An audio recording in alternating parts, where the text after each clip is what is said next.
CEM-vivant.com pour mieux vivre avec les ondes électromagnétiques de notre quotidien. Présente Sud Radio, la santé demain, Gilles Goncalves. Bonjour et bienvenue sur Sud Radio dans l'émission La Santé Demain, une émission qui donne la parole aux acteurs de la santé, de la médecine en général et de la santé au naturel en particulier. Aujourd'hui, nous allons parler de géobiologie, ou plus exactement de notre santé par rapport au lieu que nous habitons. Pour cela, j'ai le plaisir d'accueillir Monsieur Alain Deluzan. Bonjour. Alain Deluzan, vous êtes ingénieur système, auteur de nombreux ouvrages dont Lumière sur l'invisible aux éditions Exergue et Votre santé en lieu sûr, qui est l'ouvrage de référence actuellement en géobiologie. Vous êtes le fondateur de l'école française de géobiologie.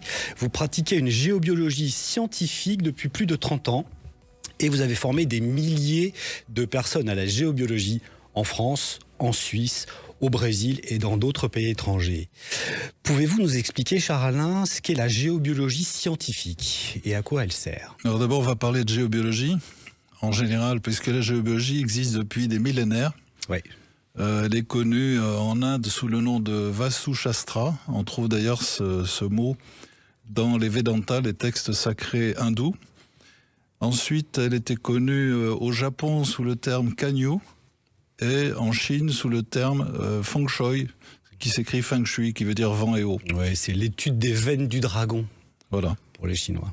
Et plus près de chez nous, il y a 2500 ans à peine, Hippocrate, qui est censé être le père de la médecine, a écrit un ouvrage qui s'intitule Periaeron Udaton Topon, qui veut dire à propos des airs, des eaux et de lieux, et qui dit en substance que celui qui s'enquiert de la santé de son prochain doit prendre en compte non seulement sa constitution, mais également l'air qu'il respire, l'eau qu'il boit et le lieu sur lequel il vit. Topon étant le pluriel de topos, comme chacun sait. C'est vrai qu'on prend en compte, par exemple, aujourd'hui, en termes de pollution, beaucoup de facteurs quant à ce qu'on respire, quant à ce qu'on mange. Mais jamais on ne prend en compte quel est l'usage du lieu sur lequel on est en termes de rapport avec ce lieu. Quelle est la géobiologie du lieu ? Quel type d'énergie habite ce lieu plus précisément ? Voilà.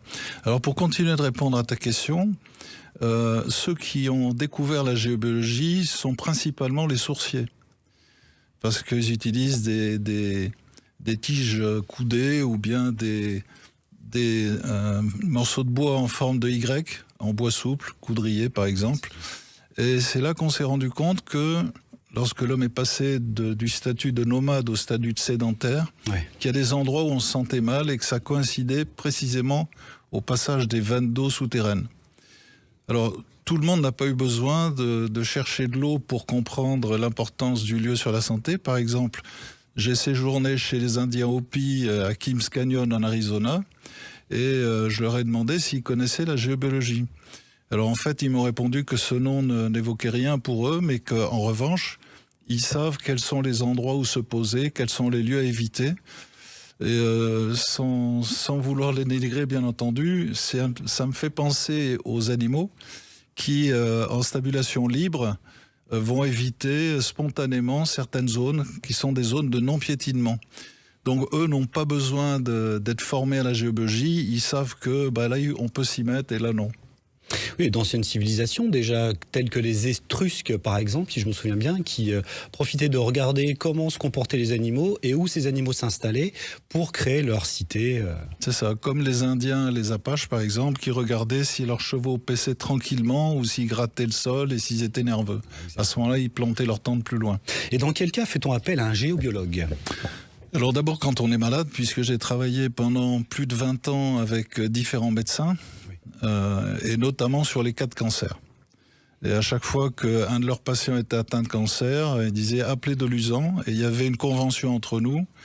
Le patient ne devait pas me dire que c'était un médecin qui l'envoyait, ne devait pas me parler de sa pathologie. Et les médecins ajoutaient ne lui dites rien, ne vous inquiétez pas, il trouvera. D'accord, donc à ce moment-là, vous passez chez le patient et il se passe quoi ? Alors, quand je vais faire une expertise géobiologique, puisque c'est de ça qu'il s'agit, et là on aborde un aspect de la question que vous avez posée tout à l'heure, c'est la géobiologie scientifique. D'abord nous écoutons, j'écoute la personne qui fait appel à mes services pour savoir quels sont les symptômes et qu'est-ce qu'il attend de moi précisément, sûr. Puisque je ne sais pas qu'il est malade au moment où il m'appelle. Ça peut être des insomnies, ça peut être des douleurs récurrentes, ça peut être des crampes, ça peut des désordres qui ne passent pas malgré des soins médicaux et même avec de bons spécialistes. Des maladies chroniques. Oui, c'est ça. Et donc, après ce temps d'écoute qui est très important, je commence à prendre les mesures de la maison ou de l'appartement au télémètre laser pour ensuite produire des plans à l'échelle 1/20e ou 1/50e. D'accord. Et ensuite, à l'aide d'un outil qui s'appelle l'antenne de l'échelle, sur différentes longueurs d'antenne, je cherche les vannes d'eau souterraines, les fissures du sous-sol et les composantes du champ magnétique et du champ électrique terrestre qu'on appelle le réseau Curie pour le champ magnétique, le réseau Hartmann, le grand diagonal pour le champ électrique, les cheminées cosmotériques, etc. Et je les reporte à l'échelle et en couleur sur le plan. Donc on voit apparaître des zones qui restent blanches et ce sont les zones propices, les zones favorables. Qu'est-ce que vous pouvez nous dire à propos de ces fameux réseaux Hartmann-Curie ? Il y en a un qui est disposé nord-sud, l'autre, je vous laisse finir.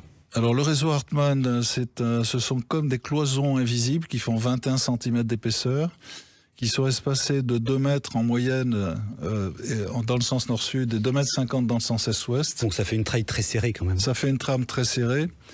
Mais ça n'est pas le plus dangereux, parce que ça dépend si un nœud Hartmann, c'est-à-dire le croisement de ces cloisons, est superposé à une veine d'eau souterraine, à une fissure ou à autre chose. D'accord, là, il parce devient que agressif. J'allais dire effectivement, étant donné qu'on est toujours quelque part sur ces zones Hartmann, puisque déjà entre vous et moi, il y a de grandes chances qu'on soit sur un faisceau, soit sur un croisement, on devrait être malade. Ça veut dire que ces zones, ces réseaux telluriques ne sont pas pathogènes à la base, mais qu'il y a des multiples facteurs coercitifs, je dirais, qui viennent participer au fait qu'ils deviennent pathogènes. Oui, c'est ça. En fait, un réseau Hartmann ne remonte que ce qu'il traverse. Donc, un nœud Hartmann en zone neutre, comme on dit, n'est pas agressif du tout. Après, ce qu'il faut bien comprendre en géobiologie, c'est que on n'examine pas une agression en tant que telle, on prend en compte la durée d'exposition. C'est-à-dire que souvent, une agression naturelle à laquelle on est exposé sur une longue période a plus d'impact qu'une agression de forte intensité sur un temps très court et non récurrent. Et parce qu'on s'adapte. C'est pas qu'on s'adapte, c'est que dans le temps, il y a un phénomène d'usure. Il y a des agressions naturelles de nature électrique ou magnétique ou des rayonnements ionisants qui perturbent nos métabolismes. On est toute la journée en train de s'adapter, mais si c'est de manière récurrente et très forte, on ne peut plus s'adapter, ce qui provoque la pathologie. C'est bien ça ? Alors nous observons en tant que géobiologues qu'une agression de forte intensité qui s'exerce sur une durée très courte a moins d'impact qu'une intensité très faible qui s'exerce de manière récurrente toujours sur la même partie du corps. Ouais, c'est ça. Alors si on prend le cas du lit, on y passe quand même le tiers de sa vie pendant des mois et des années. Donc il y a un phénomène d'usure, un phénomène... En fait, ça dérègle les métabolismes et ça finit par avoir une atteinte organique. Donc c'est peut-être le plus important d'aller directement en géobiologie, regarder les zones sur lesquelles on dort, où on passe le plus de temps, le lit, la chaise de bureau. C'est ça. Alors il y a des gens qui n'arrivent pas à se concentrer. Parmi ceux qui nous écoutent, il y a certainement des gens qui n'arrivent pas à travailler en poste fixe plus d'une demi-heure. Il faut qu'ils se lèvent et qu'ils n'arrivent pas à se concentrer. Il y a même un chef d'entreprise d'un magazine très connu que je ne nommerai pas, qui a fait appel à mes services parce que depuis que son entreprise avait déménagé, il n'arrivait plus à se concentrer, il pouvait même plus téléphoner à l'endroit où il était. Il était obligé de se lever, de faire les 100 pas. Il n'y arrivait plus. Il était saturé. Donc je l'ai mis en sécurité et là, il a pu continuer à travailler normalement et se concentrer durablement. Donc lorsqu'il y a une zone pathologique sous le lit, par exemple, qu'est-ce que vous préconisez ? Alors, en fait, il y a en géobiologie, on utilise l'éloignement principalement, c'est-à-dire que lorsqu'on a affaire à une veine du sous-sol ou une fissure ou une fracture du sous-sol qui canalise la radioactivité naturelle, on va décaler le lit de quelques centimètres ou le siège de bureau de quelques centimètres. Alors donc, une des stratégies particulières, c'est l'éloignement. Alors après, on peut avoir la suppression de certaines agressions qui sont d'origine, cette fois-ci, non naturelle. Par exemple, la pollution électrique 50 Hz. Par exemple, la téléphonie mobile, les ondes reçues des antennes relais, où là, on est amené à mettre des protections. Donc, soit on éloigne, si on ne peut pas éloigner, on protège, et si on peut, on supprime. Merci beaucoup Alain Deluzan, on vous retrouve dans quelques instants. CEM-vivant.com pour mieux vivre avec les ondes électromagnétiques de notre quotidien. Présente Sud Radio, la santé demain, Gilles Goncalves. De retour avec Alain Deluzan, nous parlons géobiologie et vous expliquiez qu'il y a plusieurs manières, si je puis dire, de lutter dès l'instant où vous trouvez une zone pathogène dans la maison, c'est-à-dire l'éloignement. Alors c'est soit suppression. Suppression, si on peut. Ouais. C'est notamment le cas de certaines ondes émises par des antennes relais. Bon, là, on peut pas supprimer. C'est compliqué. Donc, on peut protéger au contraire. Si on peut pas supprimer, on protège. Et dans bien des cas, la meilleure des stratégies, c'est l'éloignement. Donc, suppression, protection ou éloignement. Il y a des gens quand même qui sont réticents, j'imagine, parce que ça vient contrarier leur design déco intérieur. Oui. Parfois, il y a des gens malades qui font passer l'esthétique de leur maison avant leur santé. Ça m'a toujours un peu interpellé, mais j'ai beaucoup de gens qui me disent, avant même qu'on intervienne, chez moi, on peut rien bouger. Ouais. Il est sûr que si on a beaucoup investi dans son logement, on ne veut pas remettre en cause son choix. Cette remise en cause pourrait être coûteuse, mais dans la plupart des cas, on trouve des solutions. Oui, mais c'est une balance quand même, parce qu'entre une maladie qui peut être mortelle et puis bouger quelques cadres, je dirais, ou meubles, il y a quand même un deux poids deux mesures à trouver. Oui. Quelle est la perturbation pour vous la plus pathogène ? Alors pour moi, c'est non pas les perturbations d'origine artificielle comme la pollution électromagnétique 50 Hz ou la 5G ou les Linky ou les courants porteurs en ligne. Pour moi, l'agression la plus forte à l'expérience, c'est la radioactivité naturelle. Et il y en a deux types. Il y a des rayonnements gamma qui proviennent du magma, la roche en fusion qui est sous l'écorce terrestre, qui est traversée par ces ondes. C'est ce qu'on appelle une pollution naturelle, la radioactivité naturelle. Donc rayonnements gamma qui peuvent traverser jusqu'à 22 cm de plomb, non pas de béton mais de plomb. Et après, il y a le radon 222 qui est un descendant de l'uranium et qui est dégazé dans les régions granitiques. En Bretagne, par exemple. En Bretagne, Massif central, mais qui peut être lessivé par les vannes d'eau souterraines qui proviennent, par exemple, du Massif central et qui sont relarguées jusqu'à l'embouchure. Et j'ai appris par un cardiologue à Genève que le radon était une des premières causes de problèmes, parmi les premières causes des problèmes cardiaques. Alors ça, je l'ignore, mais en tout cas aux États-Unis, EPA prétend que 15% des cancers du poumon sont dus exclusivement au radon. Et on peut avoir un cancer du poumon alors qu'on n'a jamais fumé. On peut le détecter, ce radon ? Alors on peut le détecter, on peut le mesurer. Alors nous le détectons à l'antenne, mais après nous allons valider si besoin. On va travailler avec la CRIRA d'Avalence dans la Drôme, qui prend des échantillons d'air qu'on a pris sur place et qui l'analyse avec des outils très sophistiqués. Est-ce qu'il y a des appareils tels le Radon Eye qui sont intéressants? Oui, le Radon Eye, oui, ou le Radex ou le Ramon. Il y a plusieurs appareils qui permettent de détecter la présence de radon. Radon 222. Et quand il y a ces radons finalement qui sont des gaz, comment est-ce qu'on peut s'en protéger? Alors, dans les régions granitiques qui dégazent en permanence beaucoup de radon, il faut savoir que c'est un gaz qui est incolore inodore, mais 7 fois plus lourd que l'air. Donc il stagne en partie basse. Alors la solution, dans ces cas-là, c'est de dormir à l'étage. Et puis, s'il n'y a pas trop de radon dans l'environnement, à ce moment-là, la solution, c'est l'aération. On ouvre en grand les portes-fenêtres, etc., aux bonnes heures, évidemment, pour ne pas engranger la pollution automobile ou autre. On aère 10 minutes, ça suffit. Et nous, avec des appareils de mesure, on voit la concentration en radon baisser. Mais pour être plus précis, lorsque je me trouve à la verticale de croisons de fissures du sous-sol, dans laquelle souvent circule de l'eau, à des profondeurs différentes, puisqu'en sous-sol, il peut y avoir des cours d'eau superposés ou qui se croisent, parce qu'il y a souvent deux pentes à un terrain, une pente d'un côté, une pente latérale. J'observe que j'ai du 0,40 microsievert de l'heure, alors que j'ai en général 0,10, 0,12. Donc ça veut dire que l'intensité à la verticale d'un croisement de failles est 4 fois plus forte la plupart du temps qu'à côté. Et qu'est-ce qui se passe? Quel est le phénomène? Alors, on sait très bien que les radiations gamma arrachent des électrons aux cellules, créent des radicaux libres et la prolifération des radicaux libres, ça porte un nom, ça s'appelle cancer. Et au niveau électromagnétique, est-ce qu'il n'y a pas une influence du noyau terrestre, par exemple, quant au fer, le niveau électromagnétique général qui serait amplifié par les cours d'eau ou le frottement des cours d'eau? Alors ça, il y a peut-être des études qui le prouvent, mais je ne les connais pas. En revanche, il y a beaucoup d'études sur l'impact de la pollution électromagnétique sur la santé. Des études qui portent aussi bien sur les lignes haute tension que des études qui portent sur l'impact de la 4G, de la 5G. Et ça ne fait pas que créer des insomnies. Ça peut créer de la tension, par exemple, surtout en l'absence d'une bonne prise de terre. C'est des choses qu'on mesure, ça. Donc vous intervenez autant au niveau des particuliers que des entreprises, des collectivités? Oui, alors bien sûr particuliers, notamment dans les maisons à rénover, parce que le foncier devient rare. Donc souvent on achète une maison déjà construite, donc on nous fait venir avant d'abattre les cloisons et de restructurer l'intérieur de la maison pour que tous les lits soient en zone neutre, les sièges, etc. Ensuite, on intervient pour les entreprises pour faciliter la concentration au travail, améliorer les résultats des commerciaux, etc.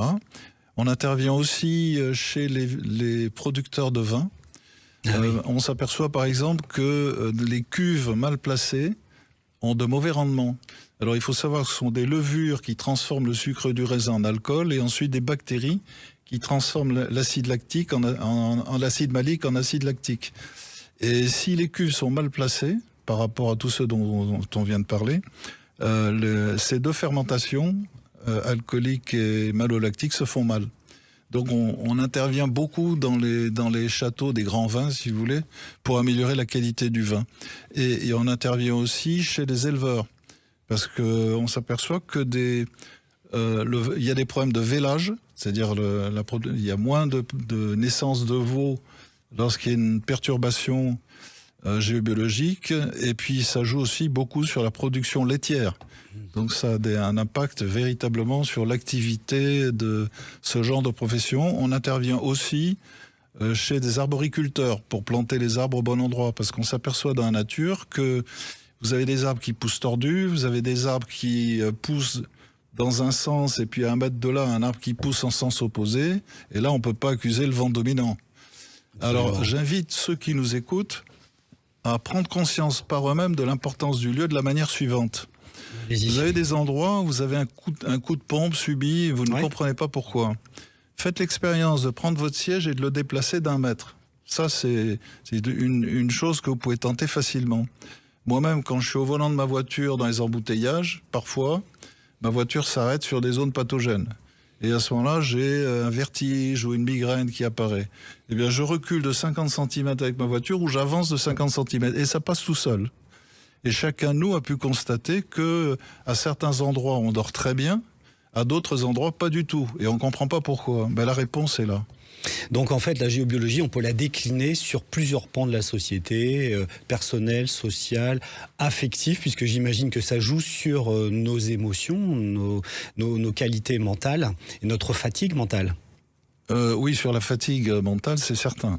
C'est certain. Le reste, j'ai pas fait d'études spécifiques pour ça, je peux pas répondre. D'accord. Et au niveau agriculture, effectivement, le positionnement, je pense par exemple au positionnement des bacs d'eau où viennent les différents troupeaux boire, peuvent être de fait s'auto-contaminer, j'imagine, et contaminer un troupeau. Alors, il y a surtout dans les élevages des problèmes de courant induit dans les structures métalliques. Par exemple, si vous avez une isolation électrique qui est imparfaite, l'abreuvoir qui est métallique est chargé d'électricité. Oui.